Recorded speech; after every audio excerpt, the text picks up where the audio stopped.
Hey everybody, welcome back to On the Roof. Tonight we're at BB King's with the lovely Dana Fuchs. Welcome, Dana. Thank you. Thank you so much for your time. Oh, thank you. How does it feel to be back in New York and at BB King's in particular? You know, I was just talking to the band about that. It's been several years since I've played here because we switched to the Highline Ballroom for a while. It's nice to be back. You know, it's like that cozy feeling. This was my first real home room when I got professional. Right. When I left the slogging away in the East Village. Right. But I mean, you recorded an album here, right? Yeah, I made my very first DVD and CD here. And right. Prior to that, I got to open up for Coco Taylor, Buddy Guy, Etta James. This room has a lot of history for me. It's really an honor to be here. Do you feel as an artist that you're just hitting your stride now?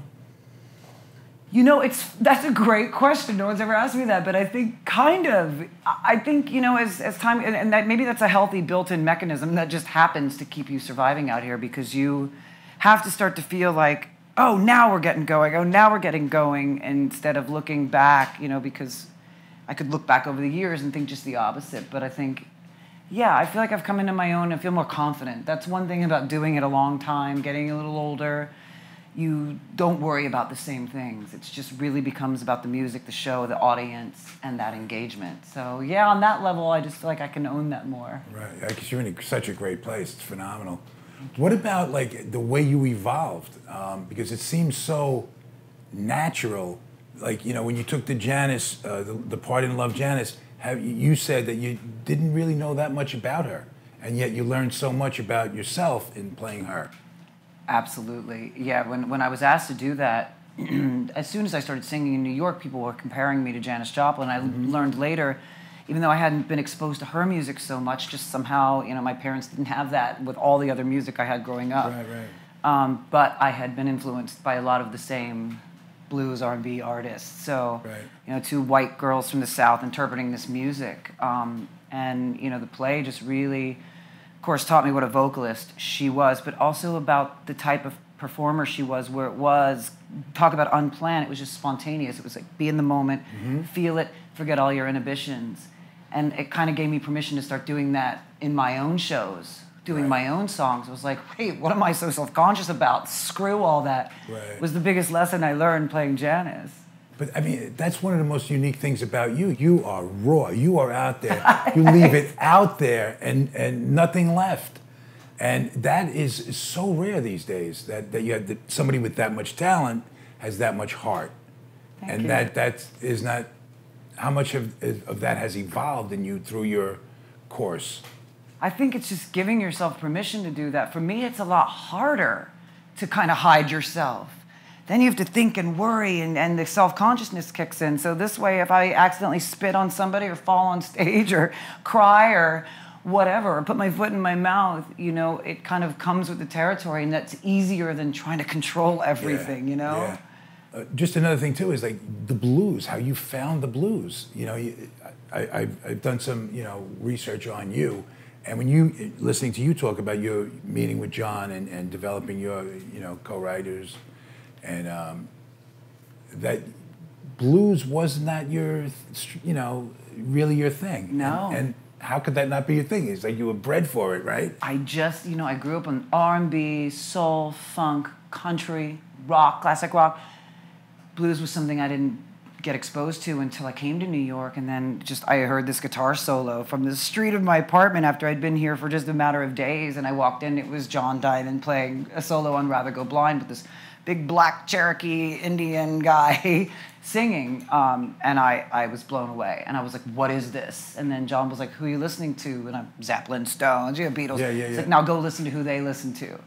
And I was haunted. It grabbed me immediately. It was like, wow, this is a power that I've never heard in a spirit, in a soul before coming through in the music and the vocal.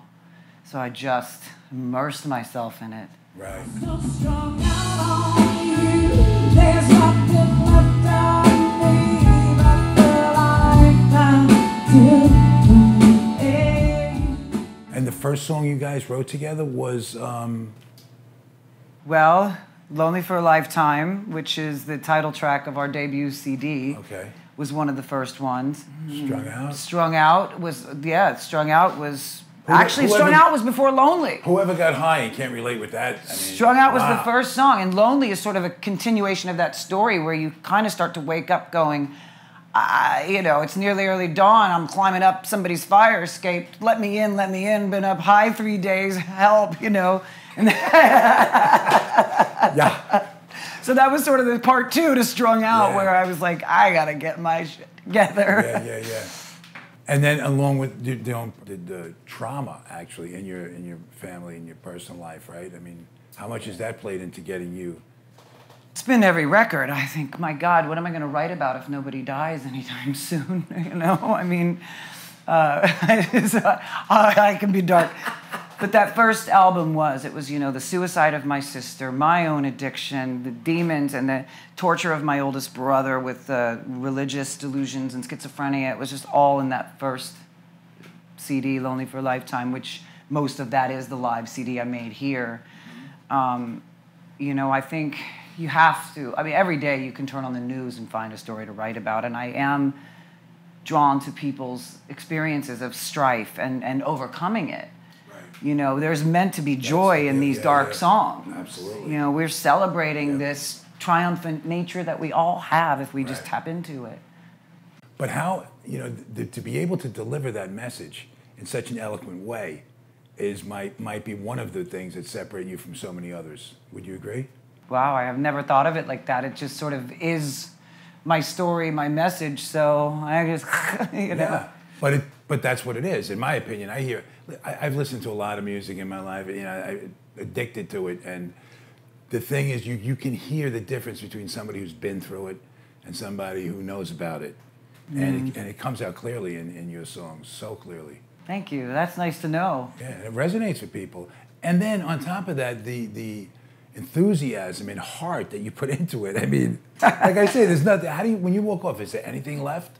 When you walk off a stage after a performance? I do the meet and greet, and that's always sort of the capper where I get to talk to the people, and it just kind of always closes the show so nicely to hear, wow, I had this experience too, and and we have this sharing moment, because I think we've become such an isolated species with our advancements in technology in our world, and everybody's so busy, but we do share all these common experiences. We all struggle. We all just want to be happy. We're all dealing with pain, and that life throws at us at any given moment. So, to cap off a show and have that is always when my little come down starts to happen. Like, wow, yes, we're all in this boat together.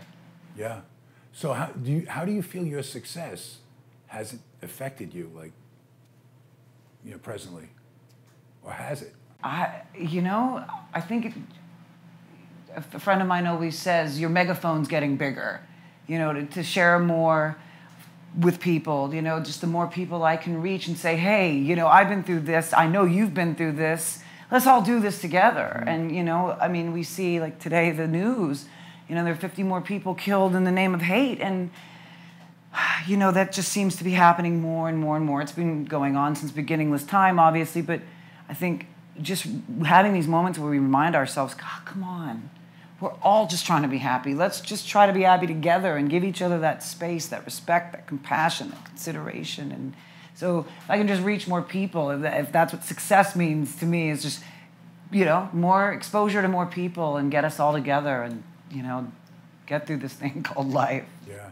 Is it therapeutic for you to be able to write about some of the most intimate, personal experiences in your life? I don't know what I would have done had I not turned to music at the time when I did, to just purge all of this. And, each record has been its own catharsis. Absolutely.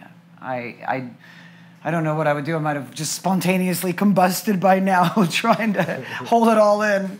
Okay, so I'm really so grateful for your time, and I really don't want to stress you out any more than you need to be.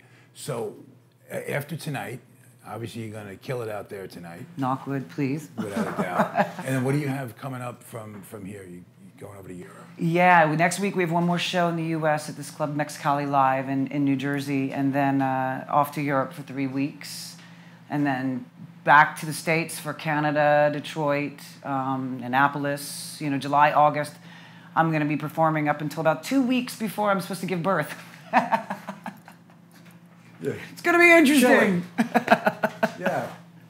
Yeah, and then you're due then pretty soon. Yeah, huh? due Labor Day. Excited. How funny. And then that'll be the time to, you know, try to sleep, which I hear I won't get much of, and work on the next CD with the downtime. Right.